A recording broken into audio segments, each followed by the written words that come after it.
നമ്മളെ ഏറ്റവും ടഫായിട്ടുള്ള സിറ്റുവേഷനിൽ കടന്നു പോയിട്ടുണ്ടെങ്കിൽ അത്രയും നമുക്ക് ഗ്രോ ചെയ്യാനുള്ള ഈക്വൽ പോസിബിലിറ്റി ഉണ്ടെന്ന് അർത്ഥം. ഏറ്റവും ടഫായിട്ടുള്ള സിറ്റുവേഷൻ കൂടെ ആയിരിക്കാം ചിലപ്പോൾ നിങ്ങൾ പല ആൾക്കാരും കടന്നു പോകുന്നത്.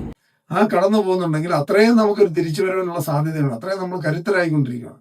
നമ്മൾ കരുത്താർജിക്കുന്ന പ്രശ്നങ്ങൾ അല്ലെങ്കിൽ സിറ്റുവേഷനെ ഫേസ് ചെയ്യുമ്പോഴാണ് കൂടുതൽ കൂടുതൽ കൂടുതൽ സിറ്റുവേഷൻസ് ഫേസ് ചെയ്യാനുള്ള ഓപ്പർച്യൂണിറ്റി കിട്ടുന്ന ഒരാളാണ് ഏറ്റവും കൂടുതൽ കരുത്താർജിക്കുന്നത്. ഓക്കെ, ഒരു സിറ്റുവേഷൻ വന്ന് നമ്മുടേതായ അല്ലാത്ത കാരണം കൊണ്ട് ലോസ് വന്നിട്ടുണ്ടെങ്കിൽ നമ്മുടേതായ അല്ലാത്ത കാരണം കൊണ്ട് നമ്മൾ പ്രോഫിറ്റ് വരാനുള്ള ഈക്വൽ പോസിബിലിറ്റി അവിടെ ഉണ്ട്.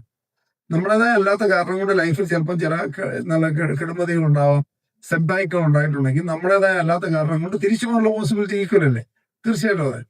അപ്പൊ അതുകൊണ്ട് വെയിറ്റ് ചെയ്യുക, സ്റ്റേ ബൈ ചെയ്യുക. നമ്മളൊരു ബിസിനസ്സോ നമ്മളൊരു പ്രവൃത്തിയായിട്ട് ബന്ധപ്പെടുമ്പോൾ നമ്മൾ ടോട്ടലി അതിനകത്ത് അങ്ങോട്ട് അറ്റാച്ച്ഡ് ആയി പോരുത്, ഡിറ്റാച്ച് ചെയ്ത് നിൽക്കണം. ഇതൊന്നും ഇല്ലെങ്കിൽ ഞാനിവിടെ പിടിച്ചു നിൽക്കും. നമ്മുടെ ഏറ്റവും പ്രധാനപ്പെട്ട നമ്മുടെ ലൈഫാണ്.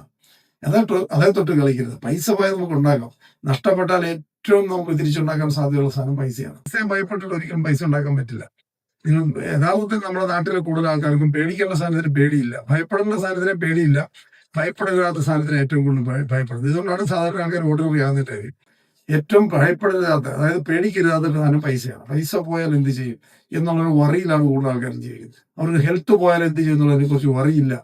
ഒരു പ്രശ്നമില്ല. ഒരു ലിവർ ട്രാൻസ്പ്ലാന്റ് ചെയ്യണമെങ്കിൽ എത്ര 100% സക്സസ് എന്ന് പറയാൻ പറ്റും. അതിന് ആൾക്കാർക്ക് പേടിയില്ല. ഇതിന്റെ കണ്ടീഷൻ എന്താണ്? നമ്മുടെ ശരീരത്തെ ഏറ്റവും കൂടുതൽ ക്ഷമയുള്ള, ഏറ്റവും കൂടുതൽ താങ്ങുന്ന ഒരു ഓർഗനാണ് ലിവർ എന്ന് പറയുന്നത്. ഇവിടെ മിക്കവാറും കേരളത്തിൽ മിക്കവാറും ആൾക്കാർക്ക് നോക്കിയാൽ ഫാറ്റി ലിവർ 1 ആണ്. ടെസ്റ്റ് ചെയ്ത് നോക്കൂ, അന്നേരം അറിയാം ഫാറ്റി ലിവർ 1 ആണ്. ഇതിനൊക്കെ അകത്തേക്ക് കൊടുക്കുന്ന ഇൻപുട്ട് എന്താണ്, അതിന്റെ ക്വാളിറ്റി എന്താ, ഇതിലൊന്നും ആർക്കും ഒരു ബോധറേഷനും ഇല്ല. നമുക്കൊരു 5000 രൂപ പോയാൽ തകർന്നു, എല്ലാം തീർന്നു എന്നാണ് വിചാരിക്കുന്നത്. നമ്മൾ എപ്പോഴും ഓർത്തിരിക്കുക, ക്രയവിക്രയം നടത്താൻ പറ്റുന്ന ഒരേ ഒരു സാധനം പൈസയാണ്. നമ്മുടെ ആരോഗ്യം ക്രയവിക്രയം നടത്താൻ പറ്റില്ല. നമ്മുടെ റെപ്യൂട്ടേഷൻ, നമ്മുടെ പേര് പോയി, നമ്മളെ ആരും വിശ്വസിക്കുന്നില്ല, നമ്മുടെ ക്രെഡിബിലിറ്റി പോയി. അത് ക്രയവിക്രയം നിങ്ങളുടെ ബന്ധുക്കൾക്കാരെങ്കിലും നമ്മളെ സഹായിക്കാനുണ്ടെങ്കിൽ എന്ത് ചെയ്യാൻ പറ്റും? ഒന്നും ചെയ്യാനില്ല.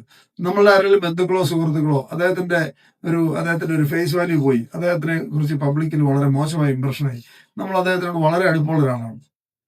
അദ്ദേഹത്തിന് വേണ്ടി നമുക്ക് എന്ത് ചെയ്യാൻ പറ്റും? ഒന്നും ചെയ്യാനില്ല എന്നുള്ളതാണ് സത്യം. നമുക്ക് ഹെൽപ്പ് ചെയ്യാൻ ആഗ്രഹമുണ്ട്, ഒന്നും ചെയ്യാനില്ല. എന്താ ചെയ്യാൻ പറ്റുന്നു? അങ്ങനെയുള്ള ഒരാളെ ന്യായീകരിച്ചാൽ പോലും നമ്മളോട് പോലും വെറുപ്പാവും.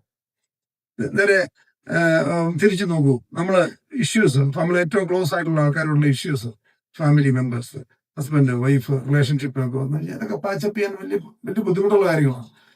ഇതിനകത്ത് ഏറ്റവും നമ്മുടെ ജീവിതത്തിൽ വരാവുന്ന ഏറ്റവും ചെറിയ പ്രശ്നം സാമ്പത്തികമായിട്ട് ബന്ധപ്പെട്ട ലോസ്, ജീവിതത്തിൽ സംഭവിക്കാവുന്ന ഏറ്റവും ചെറിയ ലോസ് സാമ്പത്തികമാണ്. നിങ്ങൾക്ക് മുഴുവൻ പോയാലും, മുഴുവൻ നഷ്ടപ്പെട്ടാലും, മൈൻഡ് സെറ്റ് നഷ്ടപ്പെട്ടില്ലെങ്കിൽ തിരിച്ചു വരാൻ പറ്റും. ഓവർനൈറ്റ് ഈ സാധനം നേരെ തിരിയാൻ പറ്റും എനി ടൈം. അതിനെ ഭയപ്പെടാതിരിക്കുക. ബിസിനസ് എന്ന് പറയുന്നത് അങ്ങനെയാണ്. എന്റർപ്രണർഷിപ്പ് എന്ന് പറഞ്ഞാൽ ഇതൊക്കെ ലേണിംഗ് ആണ്, ഇതൊക്കെ കോച്ചിങ് ആണ്. ഈ പ്രോസസ്സിനകത്ത് നമ്മൾ ലേൺ ചെയ്യുന്നുണ്ട്, നമ്മൾ സ്ട്രോങ് ആകുന്നുണ്ട്. ഒരിക്കലും ഇതാണ് അൾട്ടിമേറ്റ് എന്ന് വിചാരിക്കരുത്, പൈസയാണ് അൾട്ടിമേറ്റ് എന്ന് വിചാരിക്കരുത്, ഇത് പോയാൽ ഞാൻ തീർന്നു എന്നും വിചാരിക്കരുത്. ഇതൊക്കെ നാളെ ഉണ്ടാക്കാവുന്നുള്ളത്.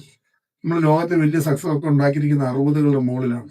അതുവരെ എക്സ്പീരിയൻസാണ്. നമ്മളെക്കുറിച്ച് നമ്മൾ മനസ്സിലാക്കി വരാനുള്ള പ്രായം തന്നെ ഒരു 40-45 ആണ്. നമ്മളെന്താണ്, നമുക്ക് വഴങ്ങുന്ന എന്താണ്, നമുക്ക് വഴങ്ങാത്ത എന്താണെന്ന് ഒരാൾ മനസ്സിലാക്കി വരാനുള്ള ഒരു ഏജ് തന്നെ ഒരു 40-45 ആവും. അത് കഴിഞ്ഞിട്ടാണ് റിയൽ വെൽത്ത് ക്രിയേഷൻ ഉണ്ടാകുക.